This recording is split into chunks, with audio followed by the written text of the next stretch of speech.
This show is sponsored by Audible. Fans of It Matters can get a 30-day free trial of Audible. Stay tuned for details.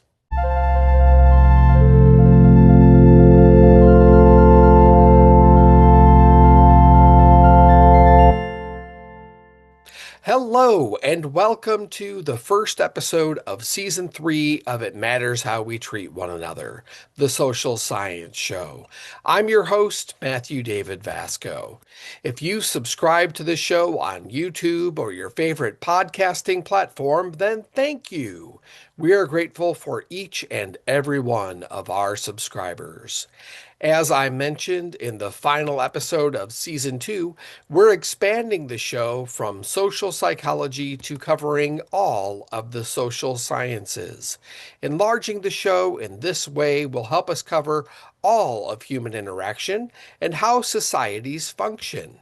Essentially, it frees us up to cover all of psychology, sociology, political science, economics, and anthropology/human history. Topics I want to cover include how we can create a more peaceful world, how we can improve human interaction, and how we can shape society so that it better serves all people. There's a lot to explore on all of these topics. I'm really excited about the topic we're covering on this episode of It Matters How We Treat One Another, something that came into my life as an adult, and I can see how it would have been helpful when I was in school. And now it's a tool that is being utilized in schools, at work, in sports, and with couples and families the world over. It's what is commonly referred to as a community agreement, a group agreement, or a social contract. More on that to come, but first, our inspiring news. If inspiring things are happening in your neck of the woods, then please send us a direct message on one of our social media accounts and let us know. You can find us by our show name on Facebook, Instagram, X, and Blue Sky. This week's inspiring news comes to us from goodnewsnetwork.org. The headline reads, quote, 6 million pounds of compost given to NYC gardeners in 2025 in ongoing organic waste collection effort, end quote. New York City has been collecting green waste and letting it decompose naturally in landfills for years. But what makes this story inspiring news is that in 2024, they began composting green waste and other compostable waste in their Staten Island composting facility, and then redistributing the resulting mulch to landscapers for a fee and at key distribution points around the city. As a result, according to the article, they estimate that they gave away for free close to 6 million pounds of compost in 2025. Now, there are a couple of key factors here. Quote, under massive white tarps, everything from dead tree stumps to apple cores to greasy pizza boxes are consumed. Temperatures under the tarps are kept over 100 degrees Fahrenheit, which has been shown to kill harmful microbes and weed seeds. The good microbes are then joined by insects and fungi, which together turn the waste into a nutrient-rich fertilizer, end quote. So keep that in mind if you want to start something similar to help the environment and combat climate change in your town or city. Again, if you know of inspiring news happening in your area, then please DM us on our socials and let us know. Thanks. Up next is our feature segment, But first, this show is sponsored by Audible. You probably already know that Audible is an outstanding source for audiobooks, but did you know that Audible is also an amazing resource for guided wellness? It's true. And fans of our show can get a free month of Audible Premium Plus just by clicking the link in our episode description or by visiting the podcast page at matthewvasco.com.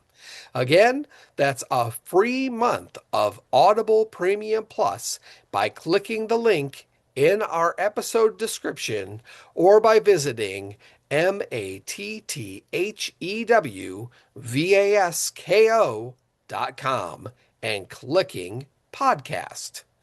And now our feature segment.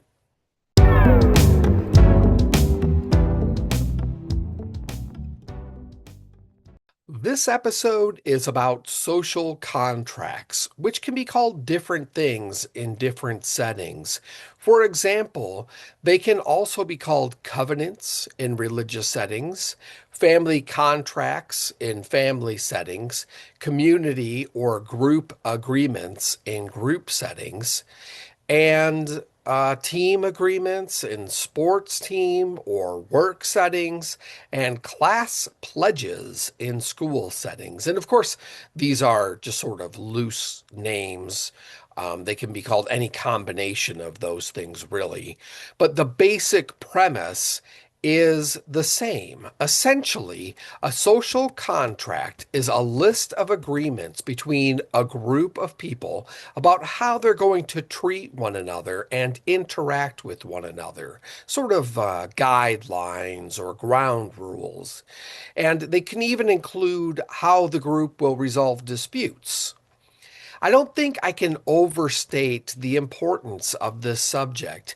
If you're spending time in a group setting in your life and people are struggling to get along with one another, then the subject of this episode could be a real game changer.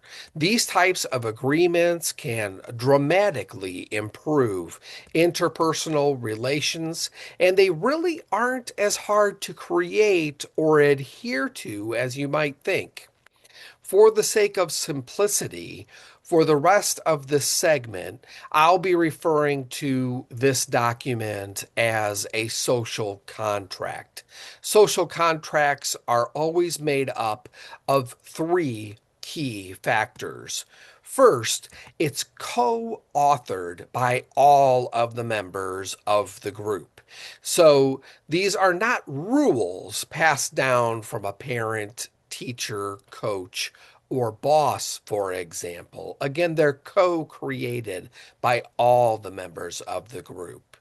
And these documents are for everyone involved, right? So they're very egalitarian and not so authoritarian as classic rules, right? Second, all of the items on the document are written down and posted where everyone can see them and refer to them whenever needed. And third, everyone signs the document showing that they agree to abide by it, right? So, kind of three key ingredients there, right? First, it's co created. Second, it's posted where everyone can see it. And third, everyone signs the document showing that they agree to abide by it and uphold it.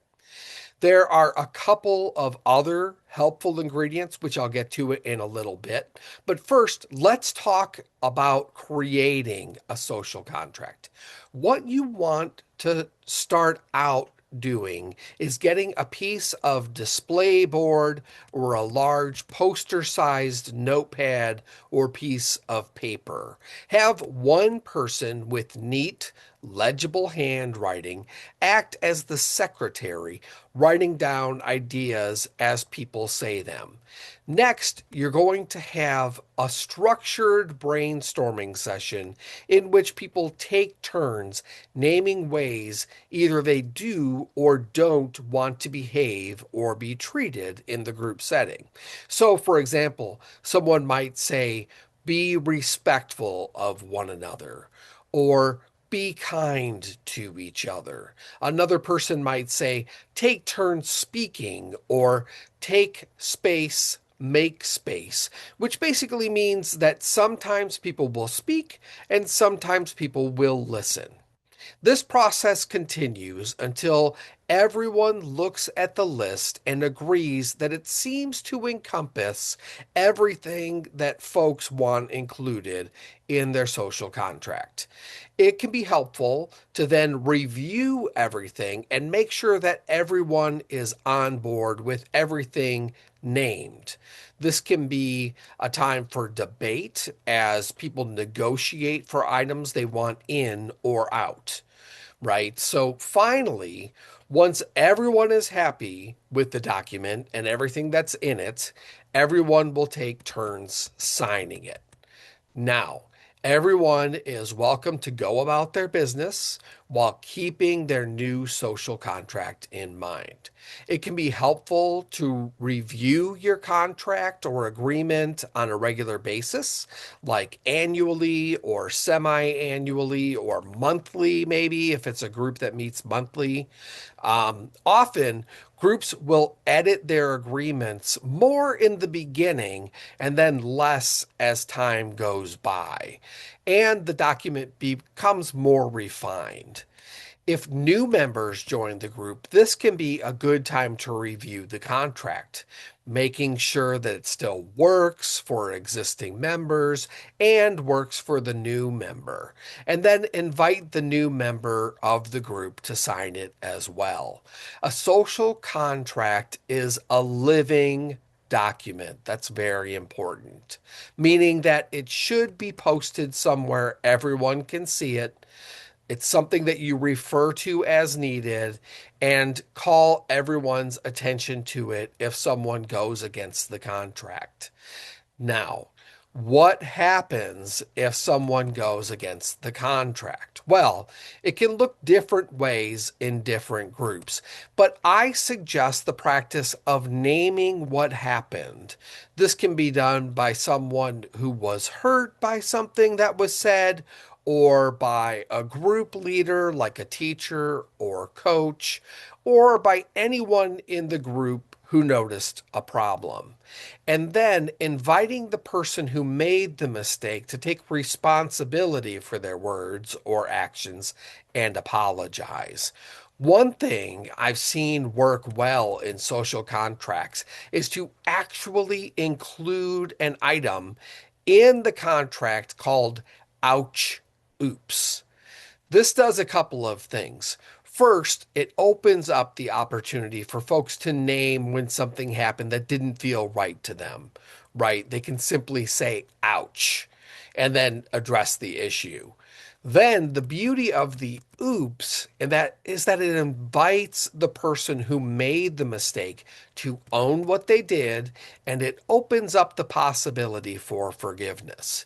The person who said ouch can then choose to let go of the hurt, to forgive after the offender apologizes, typically, and then the group can move on.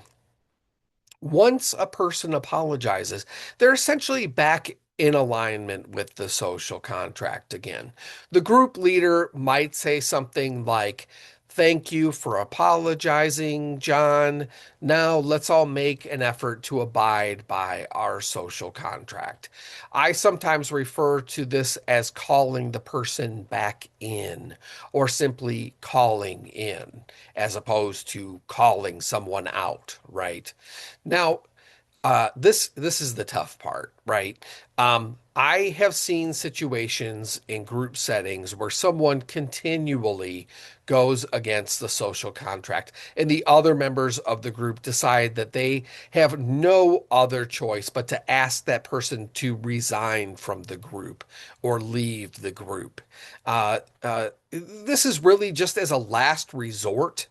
I've also seen groups get creative and say something to the person like, well, Jane, that's the third time you've gone against our social contract this week. So tomorrow or next time, you need to bring donuts, right? It's good to get creative with this kind of stuff.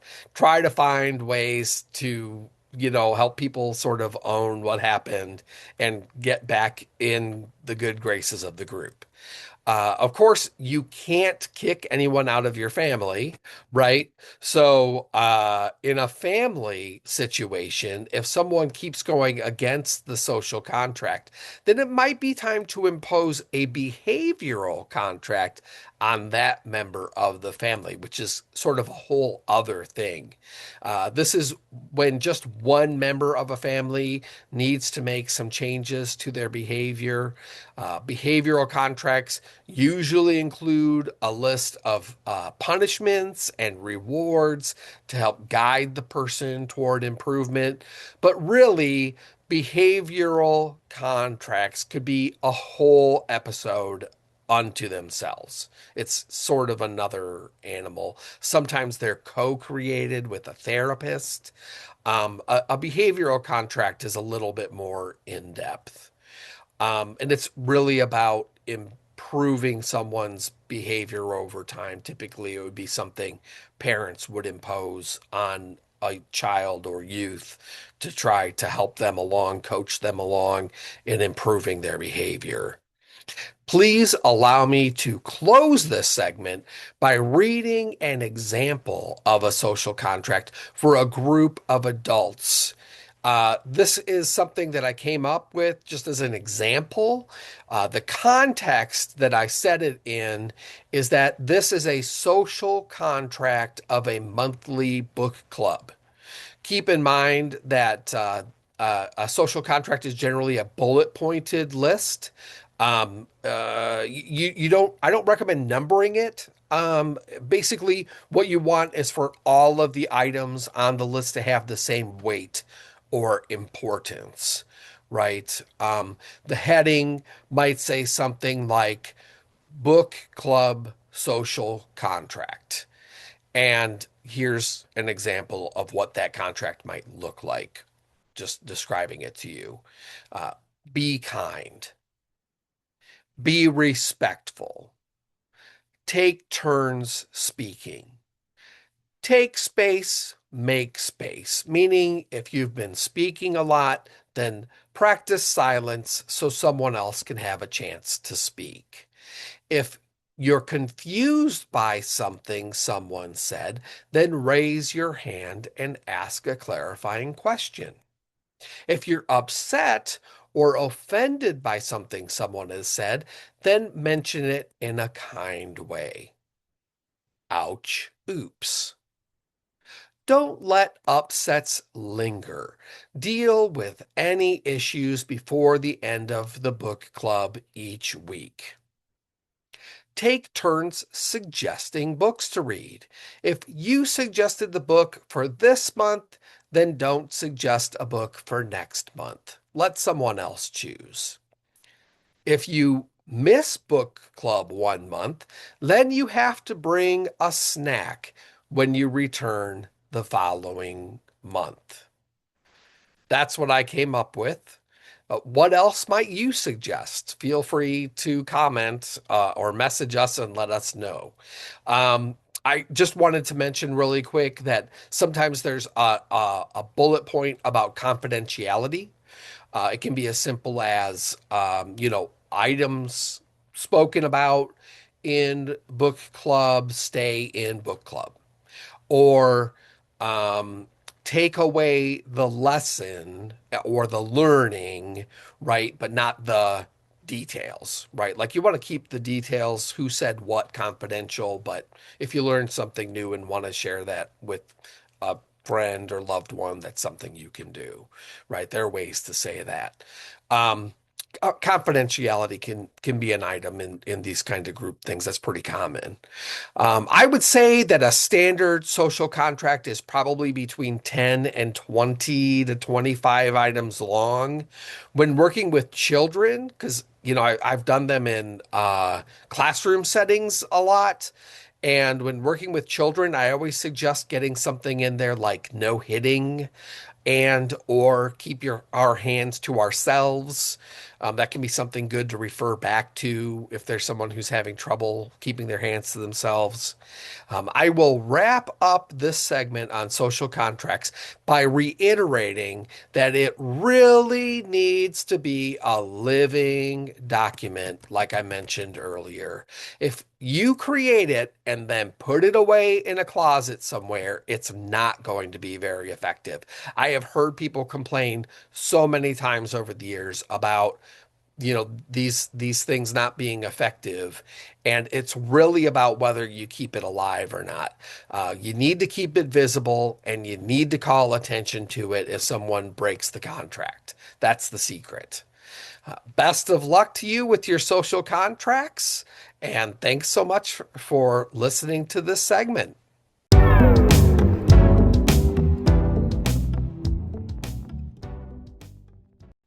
This brings us to the end of this episode of It Matters How We Treat One Another. Please subscribe to keep up with all of our episodes, and you can support the show on Patreon at patreon.com/itmatterspatrons.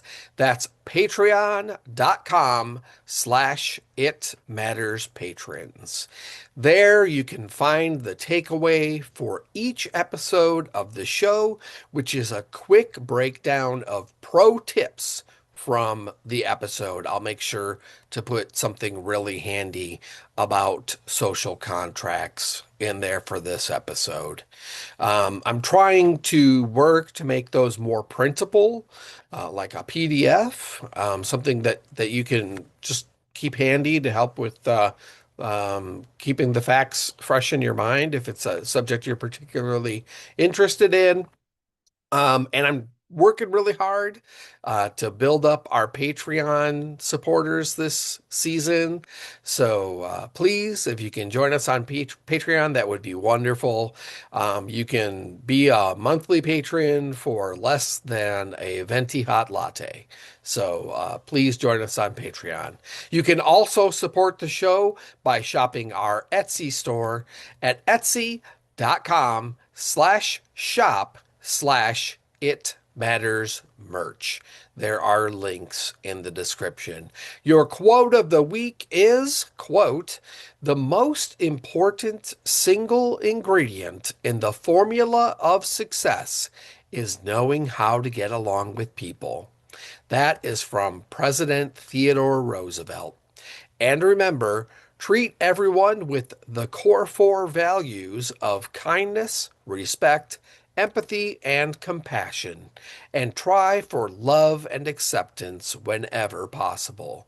Be well, and much love to you all.